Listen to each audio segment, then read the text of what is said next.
Cuando leemos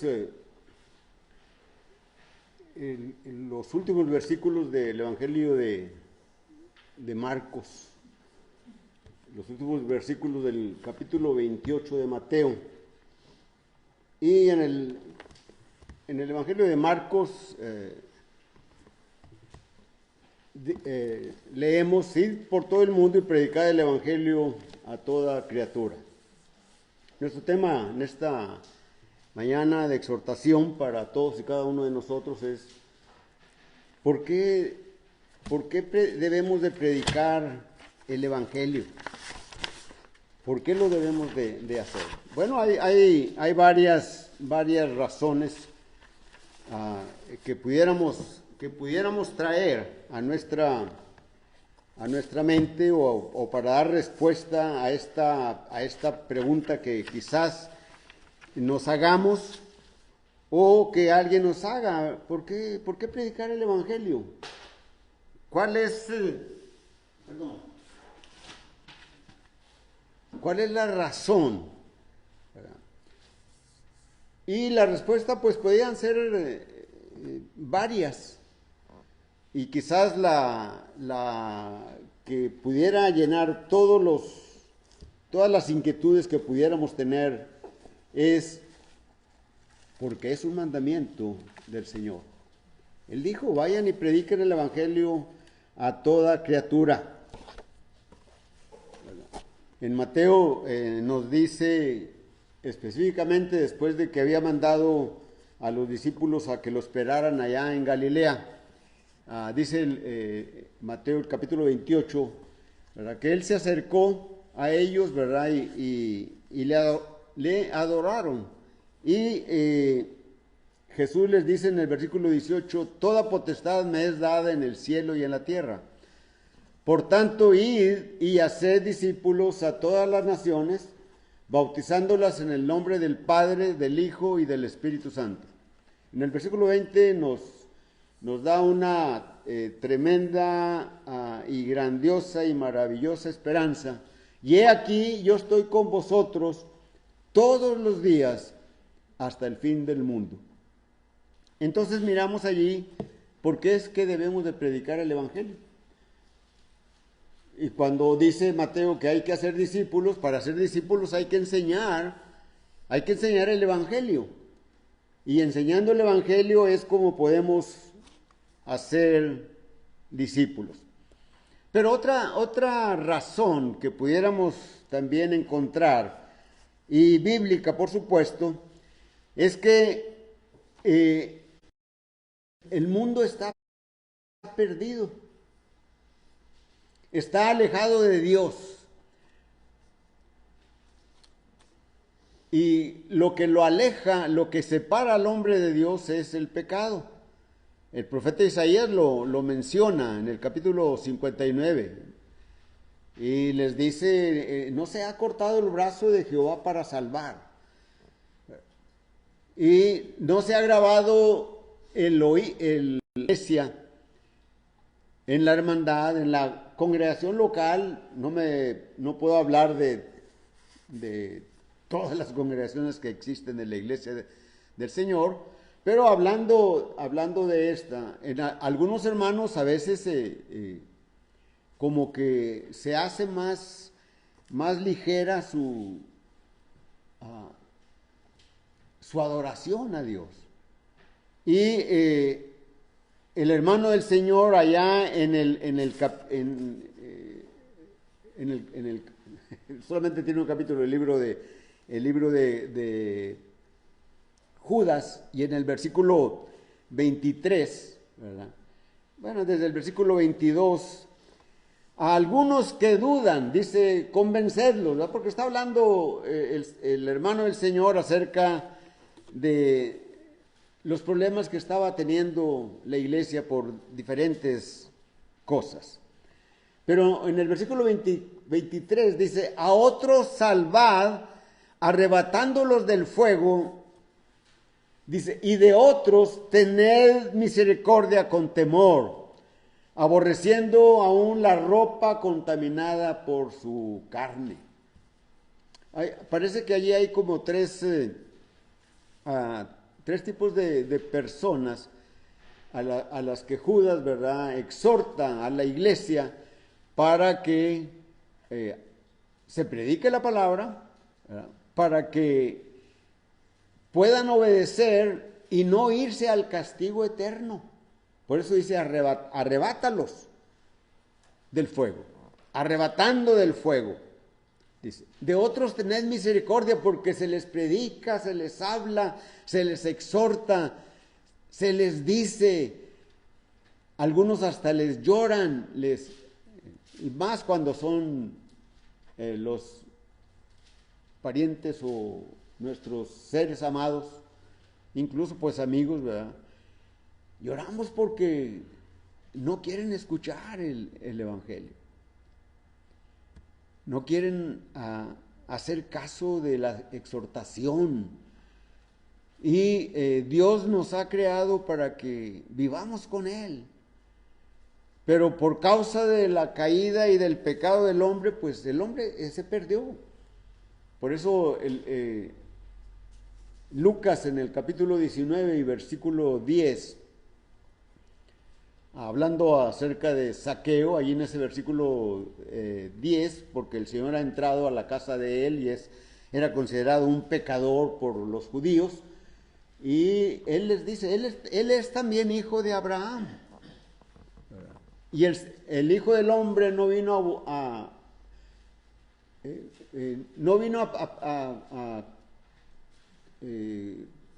perjudicar, ¿verdad?, sino que vino a salvar al hombre. Vino a buscar y a salvar lo que se había perdido. Nosotros por muchos años estuvimos perdidos de la gracia de Dios, perdidos de la salvación. Pero alguien, gracias a Dios por ello, nos habló del Evangelio. Es una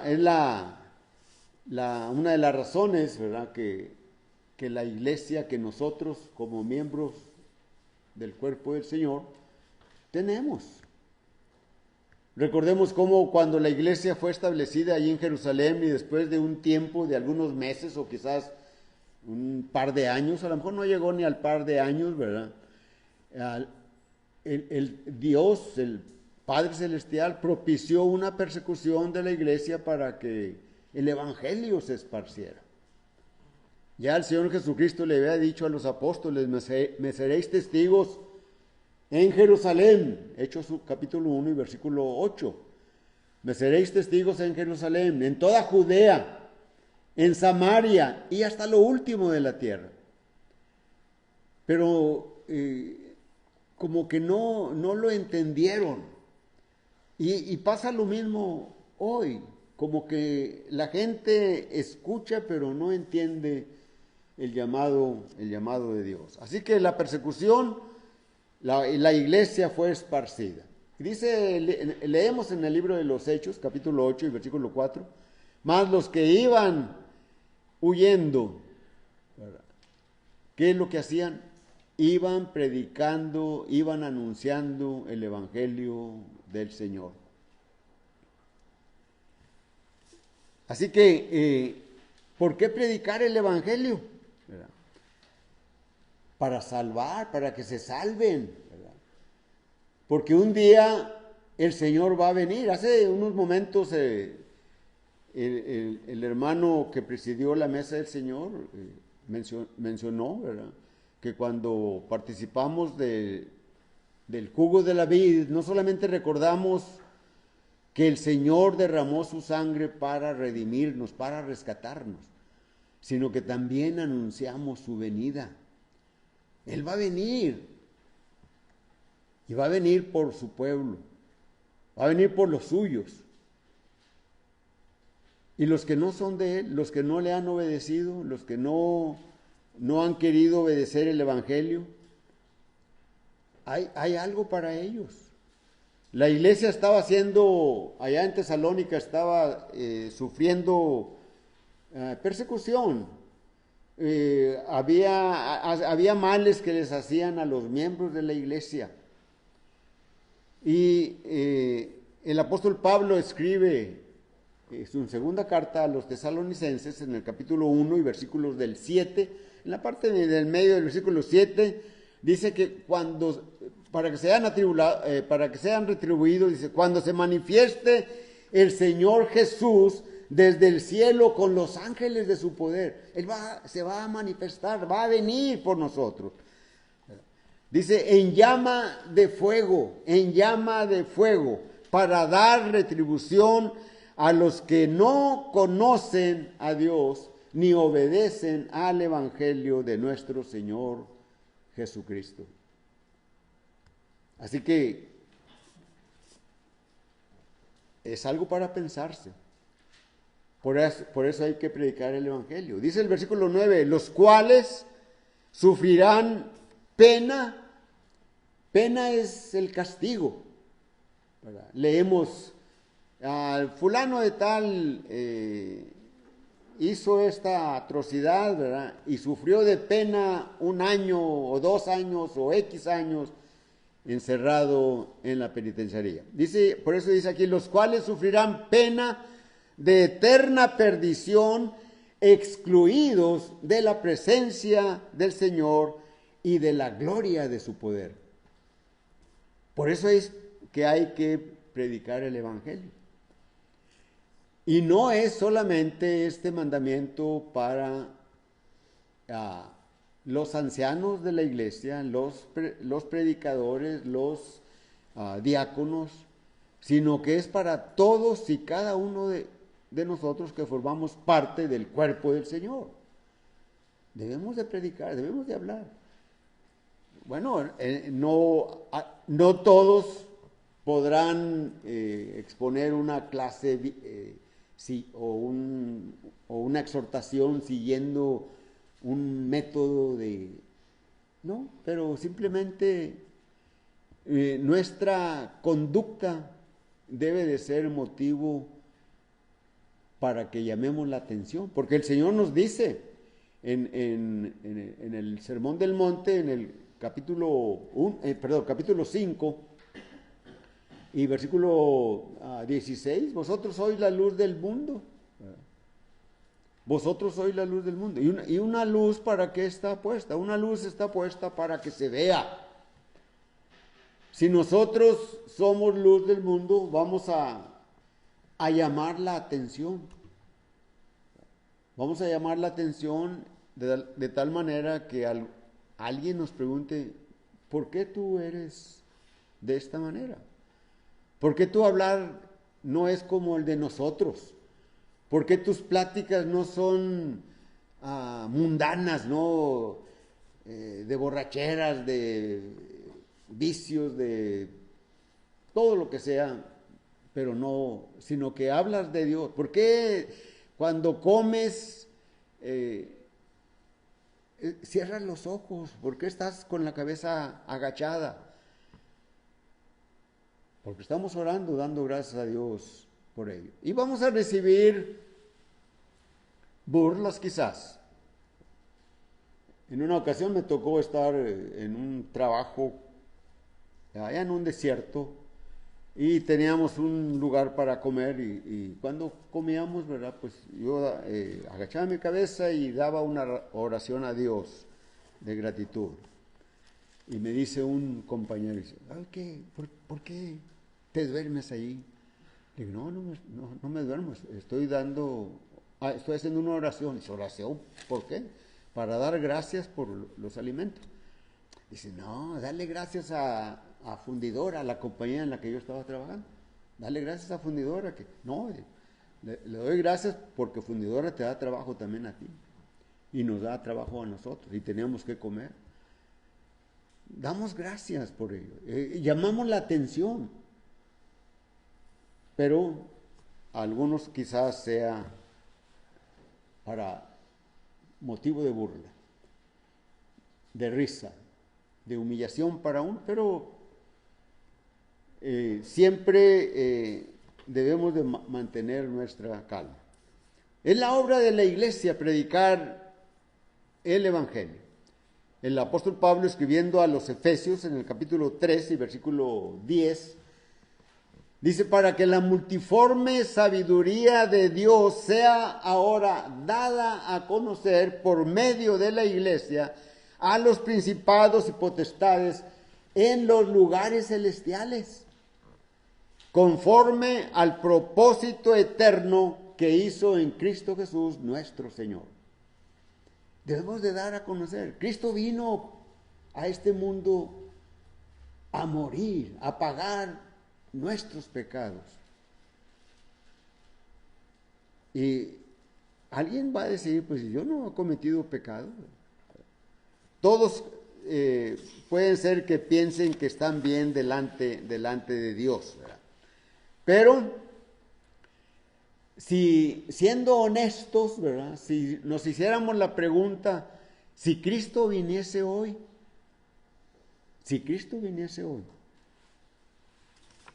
¿me llevaría con Él? ¿Me llevaría con Él? Él va a venir, Él lo dijo. Vamos a estar delante de un juicio, vamos a estar en un juicio. Todos, no va a haber nadie que no se encuentre en el tribunal de Cristo.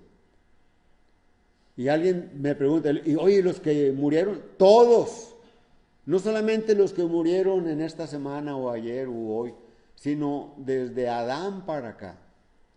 Segunda de Corintios capítulo 5 y versículo 10.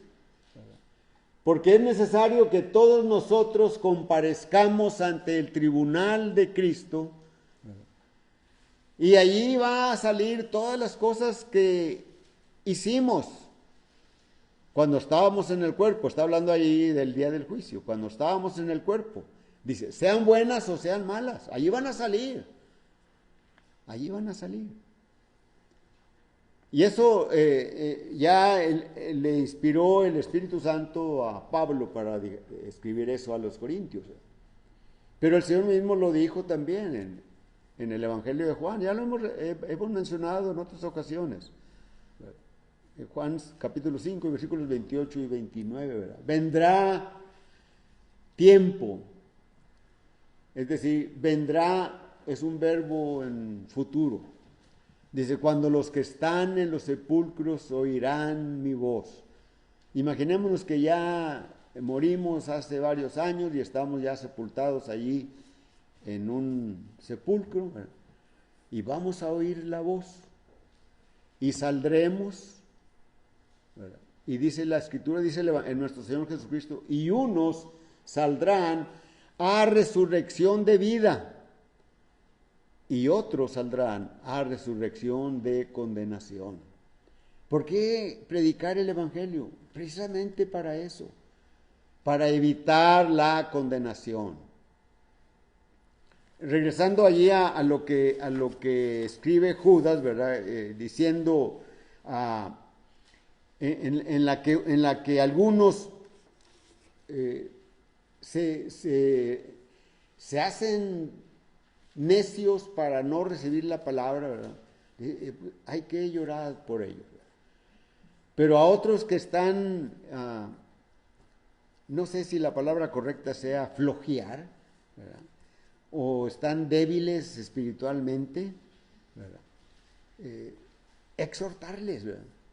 El hermano Otoño en su clase, en las últimas palabras, en la enseñanza, ya para terminar, él dijo, cuando el Señor venga, buscará en quien hay fe, en quien haya fe. Dice, Él vino para encontrar fe en los hombres, pero cuando Él venga del cielo por nosotros, también buscará quién tiene fe, es decir, quién siguió, quiénes seguimos las enseñanzas del Evangelio. ¿Por qué predicar el Evangelio? Por eso, hermanos y amigos, y aquellos que puedan escuchar la enseñanza a través de las redes sociales. Hay que escudriñar las Escrituras. Hay que ser como los de Berea. Hay que ser como los de Berea. O como los que dice el apóstol Juan en su primera carta, capítulo 4 y versículo 1. ¿Verdad? Escudriñar si los espíritus son de Dios o no. Dice, porque muchos falsos profetas han salido por el mundo. Y tenemos muchos, ¿verdad?, que enseñan diferentes cosas a lo que está en la Biblia. Enseñan para adorar a Dios diferentes maneras. Enseñan con diferente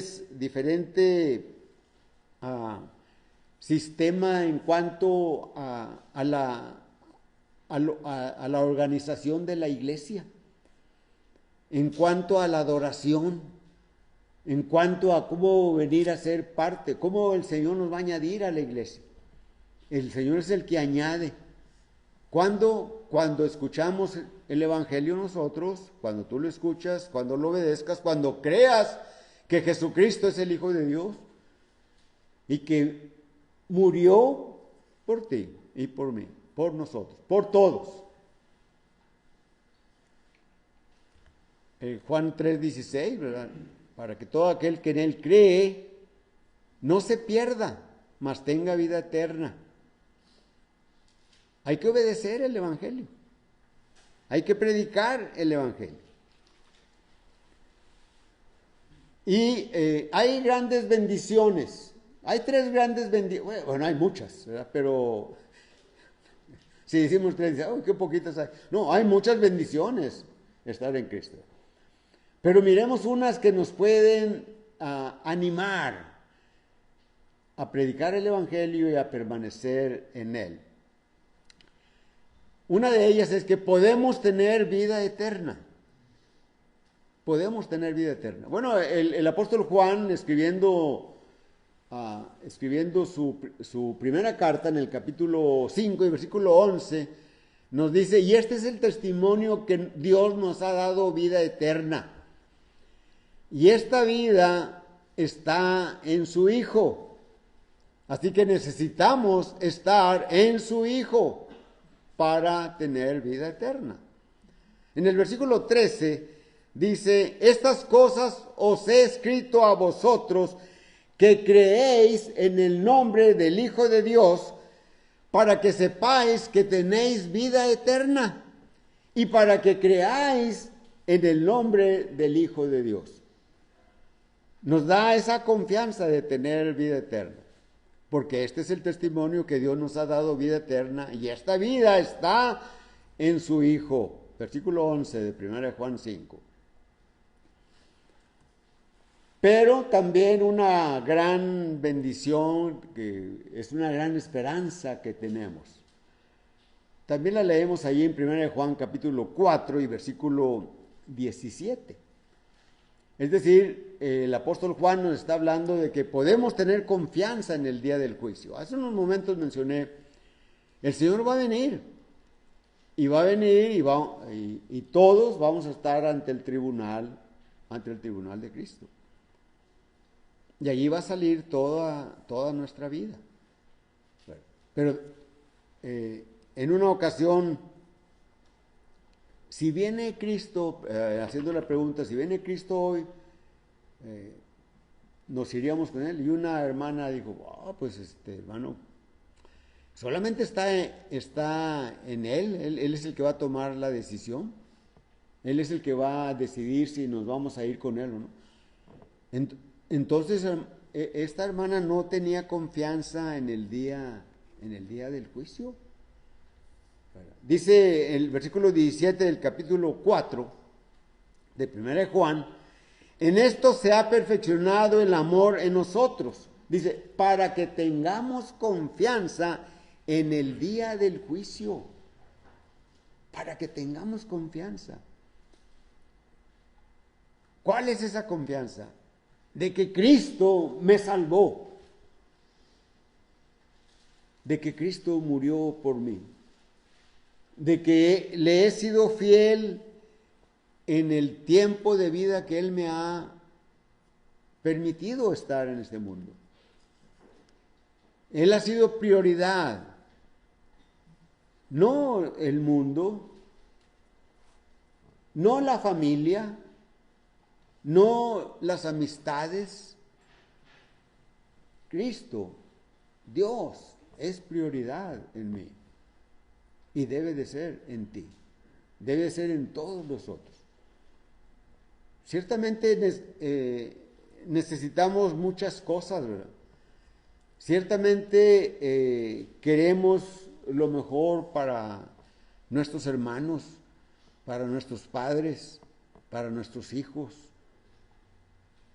Pero el Señor dice, si alguno, el domingo pasado hablábamos de cuando el apóstol Pedro le dice al Señor, nosotros hemos dejado todo, ¿qué voy a tener? Y el Señor le había dado respuesta, ¿verdad?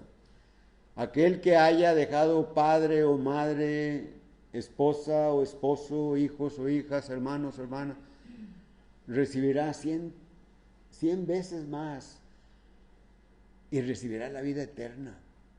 ¿Verdad?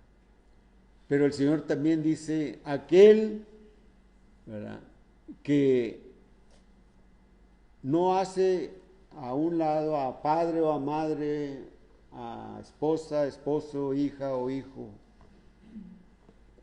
por mí, no es digno de mí. No está diciendo allí que ya no tengamos amor por nuestro padre, nuestra madre, nuestros hijos, nuestra esposa, nuestro esposo, nuestros hermanos. No, no está diciendo eso. Está hablando de la prioridad, de la prioridad. Busquemos, ¿verdad? El apóstol, en nuestro Señor Jesucristo, cuando está hablando con sus discípulos en el Sermón del Monte, están allí ellos y está una muchedumbre. Muchos no son discípulos de los que están escuchando este sermón, pero muchos son discípulos. Y entre los muchos discípulos están los apóstoles. Y les está dando esas enseñanzas a ellos, a los discípulos, incluyendo los apóstoles. Y también los demás, para que quieran ser discípulos. Y les dice en el capítulo 6, ¿verdad?, cuando habla de que no hagan tesoros en la tierra, porque los ladrones y el orín corrompen. Y alguien pudiera decir, no, Señor, no hacemos tesoros, pero tenemos que proveer para la familia, la escuela, los alimentos, el vestido. Y el Señor le dice, no te afanes por ello. Es decir, no pongas toda tu dedicación en ese, como un afán de que tengo que lograrlo, ¿verdad? Y les da un ejemplo el Señor. Mira las aves del cielo y los animales en el campo. No siembran, no recogen en alfolíes o en graneros, pero el Señor los alimenta. La providencia de Dios les provee todo a ellos. ¿Cuánto no más hará para ustedes, que son sus hijos? Por eso en el versículo 33 o 34 de Mateo 6, ¿verdad?, dice, buscad primeramente el reino de Dios y su justicia, y todas las demás cosas os serán añadidas. Pero Satanás es tremendo, es muy astuto, muy listo y conoce nuestras debilidades. Y nos ataca con las cosas más simples, pero que sin embargo tienen mucho poder en nosotros. Y esas armas que utiliza contra nosotros, las utilizó incluso con el Señor Jesucristo. Y allá en el principio, en el Edén, con la mujer, como no pudo convencer al hombre, no dice la Escritura, ¿verdad?, pero me imagino que Satanás trató de convencer a Adán, y Adán lo ha de haber rechazado, me imagino. Supongamos eso, ¿verdad? Entonces actuó con la mujer y le dice con que Dios no les ha dado que coman de los árboles. Y eso Dios le había dicho, todos los frutos de los árboles y todas las semillas, todos los granos serán el alimento para el hombre. Toda la hierba del campo será para las bestias, los reptiles. Aquí pongo un paréntesis. Qué raro que no dijo cuál iba a ser el alimento de los peces, ¿verdad? Pero nada más ahí. Eso significa que incluso las fieras salvajes, ¿verdad?, comían eso. No comían animales.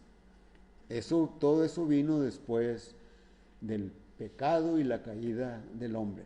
Por eso, me salí un poquito del tema, ¿verdad? Pero cuando miramos Isaías, me parece que es el capítulo 6, cuando habla de el león como el buey comerán paja, está hablando de la era mesiánica en que todos vamos a ser iguales, ¿verdad?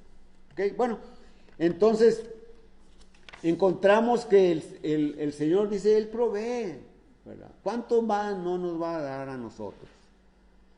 Así que no te afanes, no hagas tesoros y da las razones. No te afanes, da las razones por lo que no debemos de hacer eso. Porque Dios no nos va a dejar. Debemos de predicar el Evangelio. Debemos de hablar de Él. Debemos de hablar de lo que el Señor Jesucristo hizo por nosotros. Escribiendo el apóstol Pedro su primera carta en el capítulo 2 y versículo 9, ¿verdad?, dice, mas vosotros sois linaje escogido. Somos linaje escogido. Linaje significa una familia. Es decir, nosotros somos la familia de Dios, la familia escogida. ¿Cómo fuimos escogidos? Fuimos escogidos por el Evangelio. Vosotros sois linaje escogido. Le está diciendo el apóstol Pedro a la iglesia que estaba en el exilio, allá en el Ponto, en Bitinia, en Capadocia, en Asia. Dice, real sacerdocio. Real sacerdocio. Es decir, nosotros traemos las ofrendas a Dios. No necesitamos de los sacerdotes, porque nosotros somos sacerdotes. Jesucristo es nuestro sumo sacerdote, y es por medio del cual nos introduce delante de la presencia de Dios. ¿Cuándo hacemos eso? Cuando estamos orando a Dios, cuando llevamos nuestras oraciones, hacemos nuestras oraciones en el nombre de Jesucristo. Somos real sacerdocio, somos nación santa, es decir, somos una nación diferente de las demás. Somos la iglesia está formada por distintas razas, distintos idiomas. Somos nación santa, diferente de las demás naciones. Dice, somos pueblo adquirido por Dios. Fuimos adquiridos por la sangre de Jesucristo, la que Él derramó en aquella cruz del Calvario para rescatarnos. Como el apóstol Pablo les dice a los ancianos de Éfeso, allí en Mileto, en el capítulo 20 y versículo 28, ¿verdad?, cuando los mandó llamar y les da un discurso y les dice las cosas, les dice que Él no ha rehuido anunciaros todo el mensaje, todo lo que se debe de saber del Evangelio, ¿verdad? Y luego les dice, exhorta a los ancianos, mirad por vosotros y por el rebaño, por la iglesia, en el que el Espíritu Santo os ha puesto por obispos para apacentar la iglesia del Señor, la cual Él ganó, la cual Él adquirió con su sangre. nosotros somos pueblo adquirido. Y eso nos debería de llenar de orgullo. ¿Y para qué somos todo eso? ¿Para qué somos real sacerdocio, nación santa, pueblo adquirido por Dios? ¿Para qué somos todo eso? Y dice el Señor, ¿para qué? Para que anunciéis las virtudes de aquel que os llamó de las tinieblas a su luz admirable. Debemos de anunciar eso. Como el apóstol Pablo les escribe a los Corintios en el capítulo 15, ¿verdad? Les habla el evangelio que os he predicado, el evangelio en el cual perseveráis, si no permaneces en él, está diciendo Pablo a los Corintios, si no permanecen en él, van a perecer, va a ser vano el haber aceptado a Jesucristo, el haberle confesado y luego irse como Demas al mundo. Porque primeramente yo os he enseñado, dice el apóstol Pablo, versículo 3, en que el Señor Jesús murió conforme a las Escrituras. ¿Cómo es conforme a las Escrituras? Que Él murió en una cruz. Dice, y que fue sepultado y que resucitó al tercer día conforme a las Escrituras. Y esto es lo que debemos de anunciar. Y si alguien nos pregunta, ¿cómo cumplimos? ¿Cómo cumple el mundo la muerte, la sepultura y la resurrección de Cristo? ¿Cómo lo cumplimos? Y la respuesta no debe ser nuestra, sino es de la Biblia. Romanos capítulo 6 y versículo 3, 4, 5, ¿verdad? ¿O no sabéis que todos los que hemos sido bautizados en Cristo Jesús hemos sido bautizados en su muerte? Dice, porque somos sepultados juntamente con Él para muerte por el bautismo, a fin de que como Cristo resucitó de entre los muertos, así también nosotros andemos en vida nueva. Y están los ejemplos, ¿verdad? El libro de los Hechos, que es la historia de la iglesia, el inicio y su desarrollo, su crecimiento. Allí hay varios narraciones de conversiones, lo que se hizo, ¿verdad? En primer lugar, para que la iglesia se estableciera. Y allí en Pentecostés, Hechos capítulo 2, versículos desde el 1 hasta el versículo 40 y tantos, ¿verdad? Allí viene el derramamiento del Espíritu Santo, el poder que vino sobre los apóstoles, la manifestación de ese poder cuando estaban hablando y los demás que les oían hablar en sus propias lenguas que habían nacido, les oían hablar de las maravillas de Dios.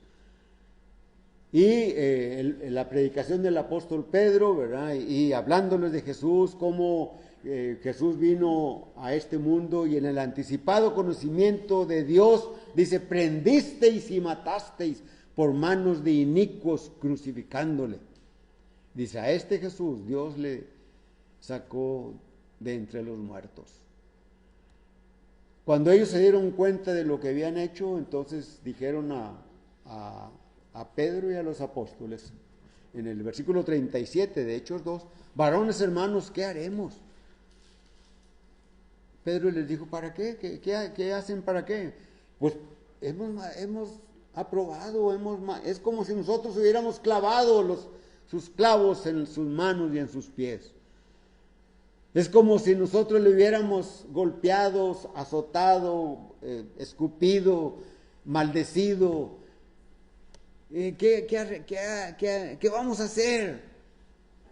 Y Hechos 2:38, Pedro les dice, arrepentíos y bautícese cada uno de vosotros en el nombre de Jesús y recibiréis el perdón de pecados y el don del Espíritu Santo. Dios no les va a tomar en cuenta, Dios no nos toma en cuenta nuestros pecados que fueron la causa de que Jesús muriera en la cruz por mí Y alguien puede decir, yo por mí, pero si yo, esto sucedió hace como 2000 años. Tus pecados, mis pecados, nuestros pecados, son la causa de que Jesús muriese en la cruz. Y la respuesta, como 3000 personas, dice el libro de los Hechos, obedecieron el Evangelio, se bautizaron.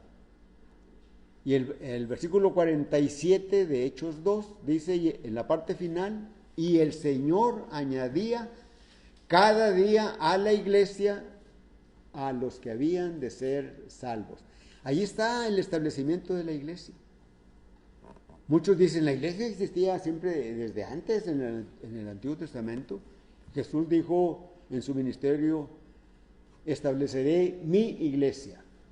No dijo, ya establecí la iglesia allá en Jerusalén o allá en el Edén, allá con Adán y Eva.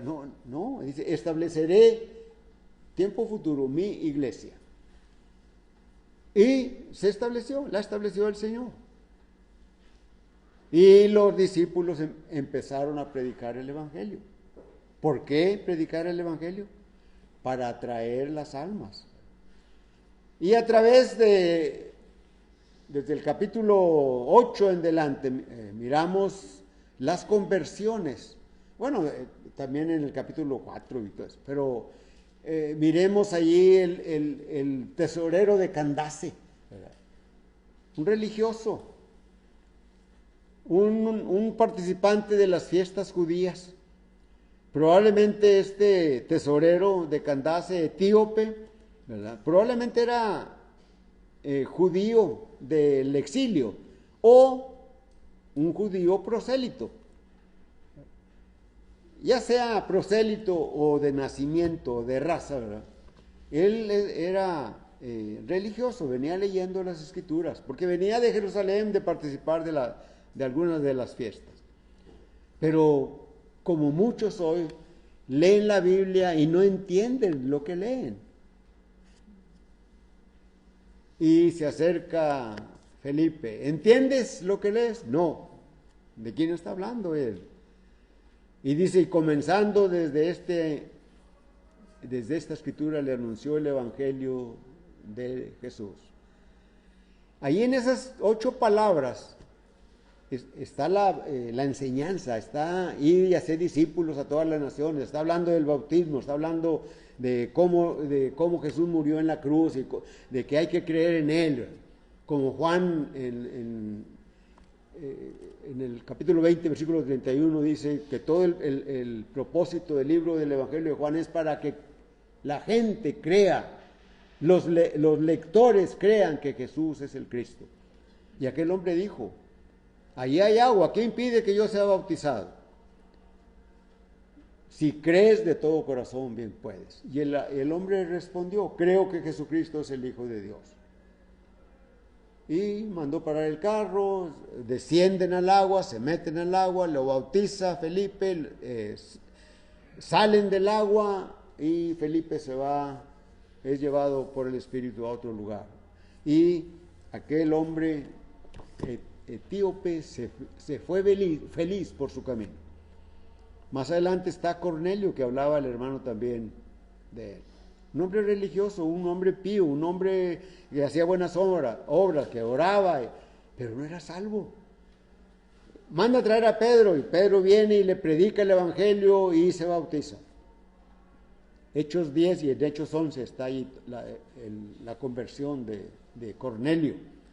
Después está el carcelero, está Lidia, están los 10 o 12 hombres, ¿verdad?, que solamente habían oído hablar del bautismo de Juan, pero está el mismo Saulo de Tarso,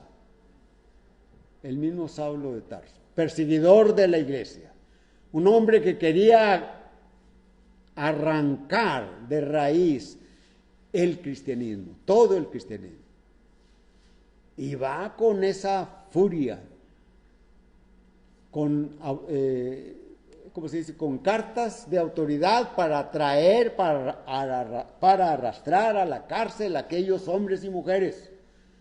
Pero el Señor se le aparece en el camino. Saulo, Saulo, ¿por qué me persigues? ¿Quién eres, Señor?